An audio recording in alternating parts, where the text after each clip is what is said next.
Revision everything में एक बार फिर से आप लोगों का बहुत बहुत स्वागत है। तो कैसे हैं आप लोग? आई होप आप सब बहुत ही अच्छे होंगे और एग्ज़ाम की तैयारी कर रहे होंगे। देखिए, इससे पहले हम लोगों ने हड़प्पा सभ्यता की कहाँ पे कौन सी खुदाई हुई है, किसको किसने खोदा है, मतलब खुदाई के कार्यकर्ता कौन थे, उन सब के बारे में देखा था। तो आज हम लोग हड़प्पा सभ्यता की विशेषताएं देखेंगे।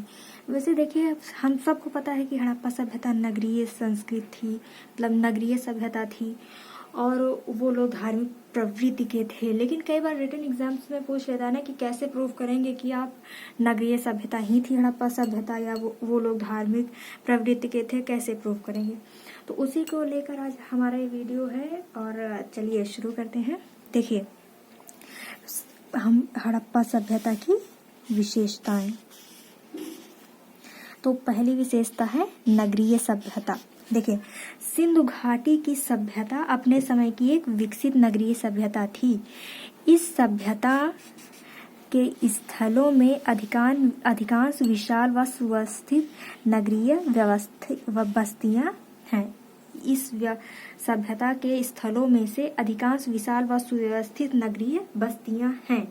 उसके बाद अगला पॉइंट है, इन नगरों में चौड़ी व परस्पर समकोण पर काटी सड़कें, सड़कों के किनारे पक्की व ढकी हुई नालियां, पकी ईंटों के मकान इत्यादि सिंधु सभ्यता के नगरों की उत्कृष्ट नगर योजना की प्रमुख विशेषताएं हैं। जैसे आपको प्रूव करना हो कि सिंधु सभ्यता नगरीय सभ्यता थी, तो उसमें आप पॉइंट करके बता सकते हैं कि यहाँ पे सुव्यवस्थित बस्तियां मिली हैं, चौड़ी सड़कें मिली हैं और सड़कों किनारे जो नालियां थी वो ढकी हुई थी। ये अक्सर नगरीय सभ्यता में ही होता है, जैसा कि हमारे यहाँ शहरों में होता है।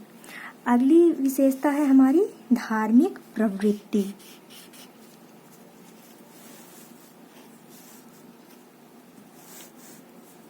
देखिए, सिंधु सभ्यता के निवासी बहुत ही धार्मिक प्रवृत्ति के थे। यहाँ पर मूर्ति पूजा प्रचलित थी।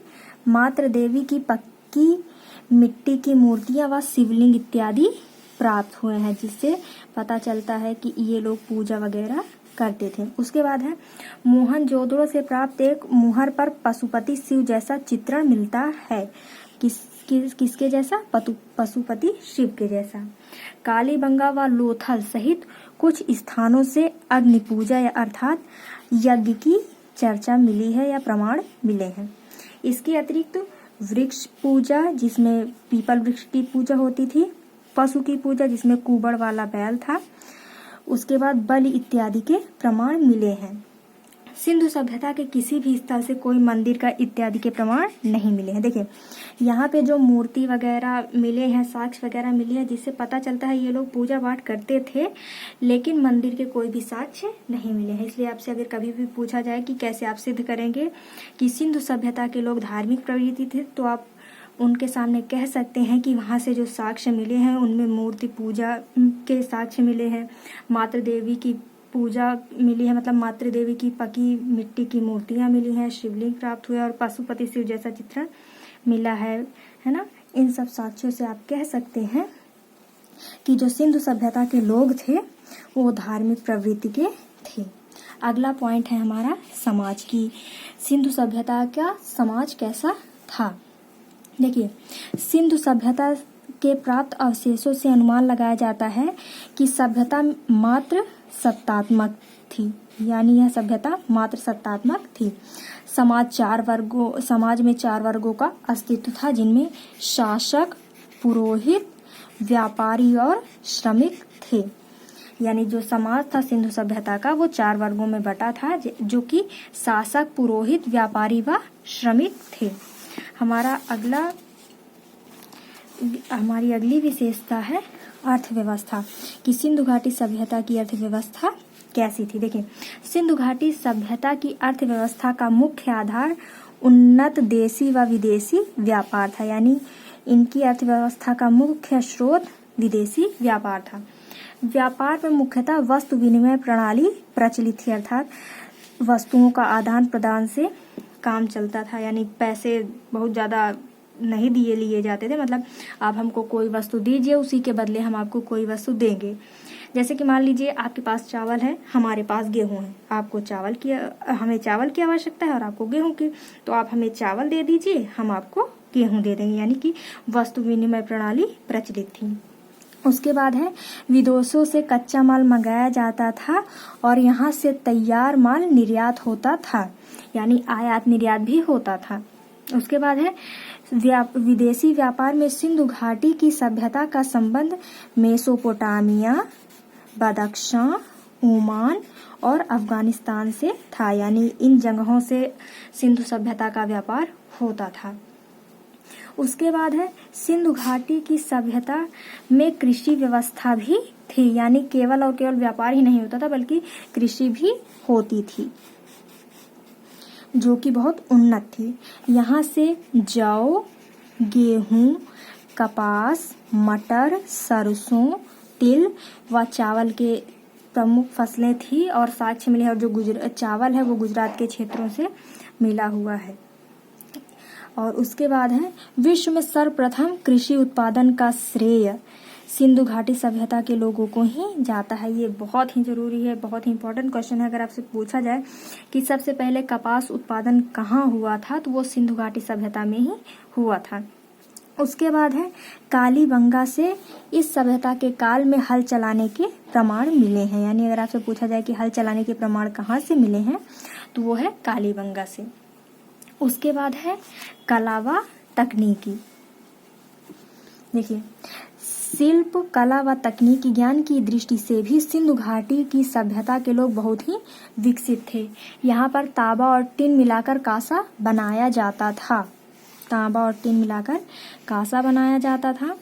कांसा इस सभ्यता की प्रयुक्त होने वाली प्रमुख धातु, यानी प्रमुख धातु कौन सी है, वो है कांसा। कांसा, तांबा, हाथी दांत, पत्थर व मिट्टी के आभूषण व कलात्मक मूर्तियां मिली हैं। इनमें मोहनजोदड़ो से प्राप्त कांसे की नर्तकी की मूर्ति, ये बहुत ही जरूरी है कि कांसे की नर्तकी की मूर्ति कहाँ से मिली है, वो है मोहनजोदड़ो से। और हड़प्पा से प्राप्त सेलखड़ी की पुजारी की मूर्ति, ये दोनों तो बहुत ही जरूरी है। कई बार वनडे एग्जाम्स में पूछा गया है कि कांसे की नर्तकी की मूर्ति किस शहर से मिली है या फिर सेलखड़ी की पुजारी की मूर्ति किस शहर से मिली है, तो आपको बहुत ही अच्छे से ये याद होना चाहिए कि कांसे की जो नर्तकी की मूर्ति है वो मोहनजोदड़ो से मिली है और हड़प्पा से सेलखड़ी की पुजारी की मूर्ति मिली है। उसके बाद है सेलखड़ी की सुंदर व कलात्मक मोहरें सिंधु घाटी की सभ्यता की कला का सर्वप्रथम उदाहरण है। उसके बाद है मोहनजोदड़ो के विशाल स्नानागार, विशाल सभा भवन, मोहनजोदड़ो व हड़प्पा से प्राप्त विशाल अन्नागार, इनकी कला व तकनीकी की जानकारी देते हैं। अभी मान लीजिए कि बहुत बड़ा सभा भवन बनाया गया है, स्नानागार बनाया गया है, अभी ऐसे ही तो बन नहीं जाएगा, उसमें तकनीकी और कला का इस्तेमाल यूज जरूर ही होगा, है ना। इससे पता चलता है कि हड़प्पा सभ्यता की कला और तकनीकी बहुत ही विकसित थी। फिर आगे देखिए, सिंधु घाटी सभ्यता के लोगों को लेखन कला का भी ज्ञान था। ये बात ध्यान रखिएगा कि उनको लेखन कला का भी ज्ञान था। इनकी लिपि चित्रात्मक कला थी, मतलब इनकी जो लिपि थी वो चित्रात्मक थी, जो अधिकांश मुहरों पर लिखी मिली है, यानी इनकी जो लिपि थी जो चित्रात्मक थी वहां से प्राप्त मुहरों पर मिली है। इस लिपि को अभी तक पढ़ा नहीं जा सका है। कहने का मतलब है कि साक्ष्य तो मिले हैं कि ये लोग पढ़े लिखे थे, लेकिन जो लिपि ये इस्तेमाल करते थे उसको अभी तक पढ़ा लिखा नहीं जा सका है। और सिंधु सभ्यता से रिलेटेड कुछ इम्पोर्टेंट पॉइंट्स हैं, उनको हम देख लेते हैं। देखिए, सिंधु सभ्यता के मुख्य निवासी द्रविड़ व भूमध्य सागरीय थे, ये बहुत ही जरूरी है। उसके बाद है कि किस दिशा से कौन सा मतलब मेन शहर बसा हुआ है उसको देख लें। देखिए, सिंधु सभ्यता का जो पश्चिमी दिशा थी वहां पे सुतकांगेडोर बलूचिस्तान था, यानी सबसे पश्चिमी जगह जो थी हड़प्पा सभ्यता वो सुतकांगेडोर बलूचिस्तान की थी, और सबसे पूर्व में आलमगीरपुर शहर था।